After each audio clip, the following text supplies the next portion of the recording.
rising from the rugged streets of Plumstead into the glaring lights of the UFC octagon to then masterminding the most extraordinary heist in England's history.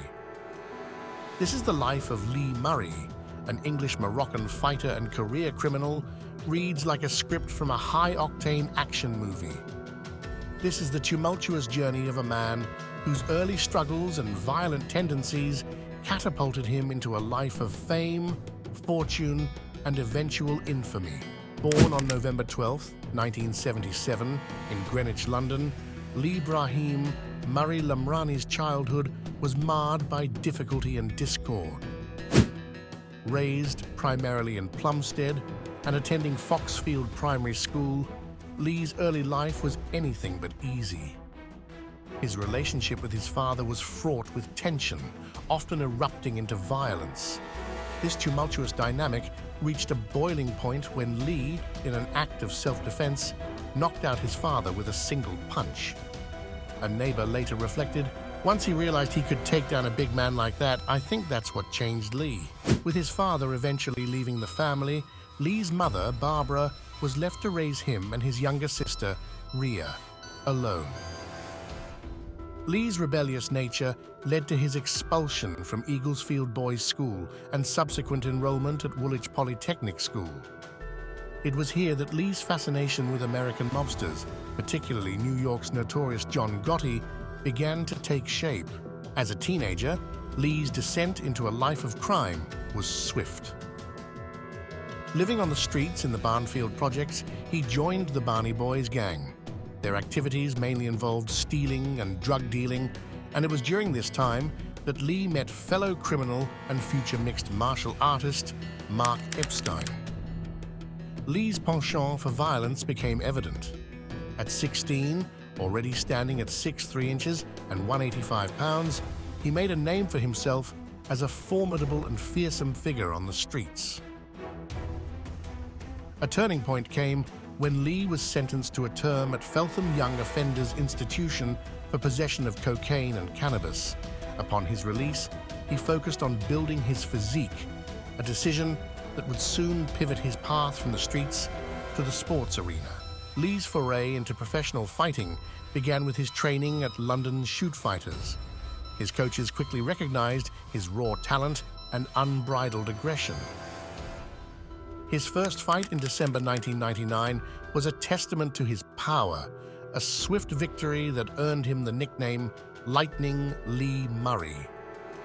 His rise in the world of MMA was meteoric. Despite a run-in with the law the night before a fight in 2000, Lee's sheer force and agility saw him emerge victorious time and again. His reputation in the fighting world grew, and so did the tales of his exploits outside the ring. One such incident involved a scuffle with UFC light heavyweight champion Tito Ortiz, a confrontation that further cemented Lee's fearsome reputation.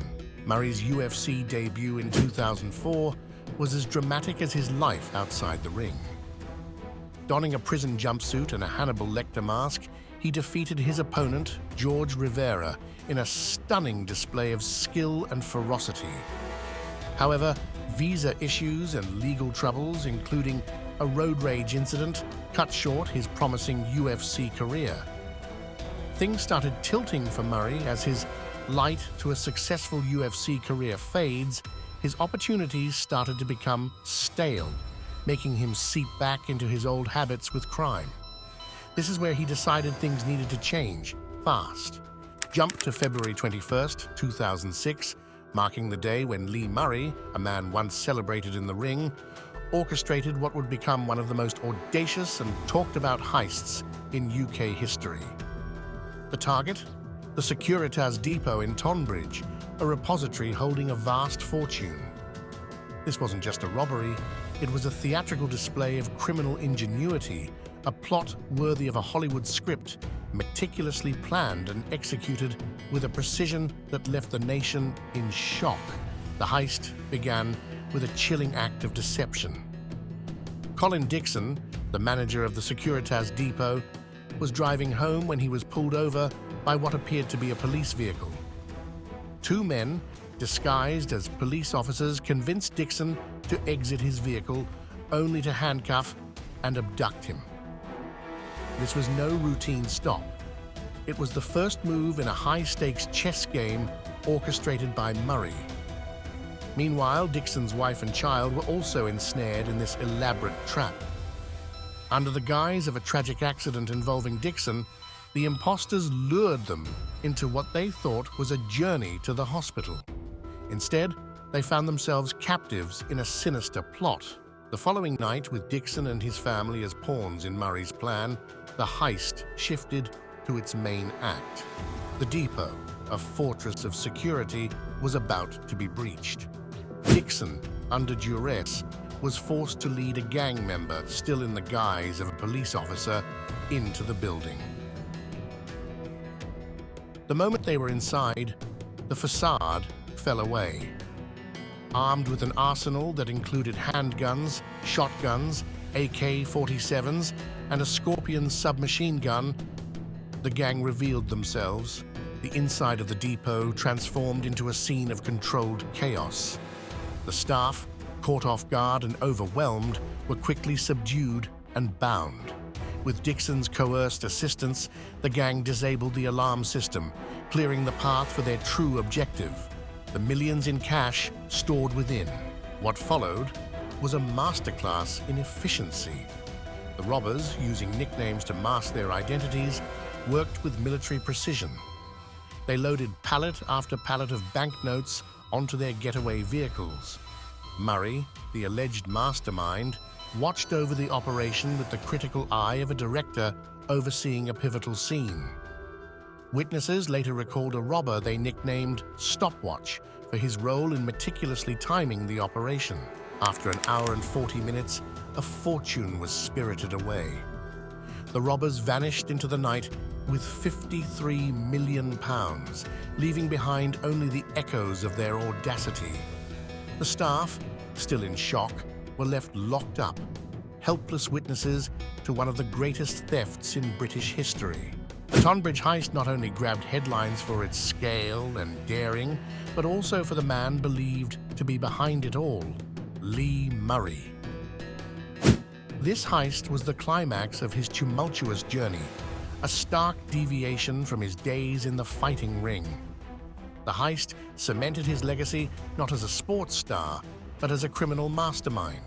From the meticulous planning to the daring execution, the Tonbridge heist was more than just a robbery. It was a testament to the extremes of Murray's character, a man who had once fought in rings, now orchestrating one of the most elaborate criminal plots of the century. In the annals of crime, it stands as a bold statement of cunning and audacity, a heist that would forever be linked to the name Lee Murray. Incarcerated in a Moroccan prison, Murray's life took on a quieter, yet no less turbulent turn. He lost weight, reportedly to aid in a potential escape attempt, and was caught with contraband. His name, once synonymous with strength and fearlessness in the ring, became a byword for notoriety and criminal mastermind. Despite the confines of his cell, Murray's spirit remains unbroken. He speaks of returning to the world of professional fighting, holding onto the hope of a pardon and early release. His sentence is set to end in 2035, but his story continues to captivate and caution. Lee Murray's tale is a stark reminder of how a life, no matter how promising, can spiral into darkness when fueled by violence and crime. It's a narrative that resonates with the highs of success and the lows of downfall, a true life saga that mirrors the dramatic arcs of the movies he once admired. If this tale of triumph and tragedy has captivated you, don't forget to like the video, share it with your friends, and subscribe to the channel for more gripping stories from the world of international crime and beyond.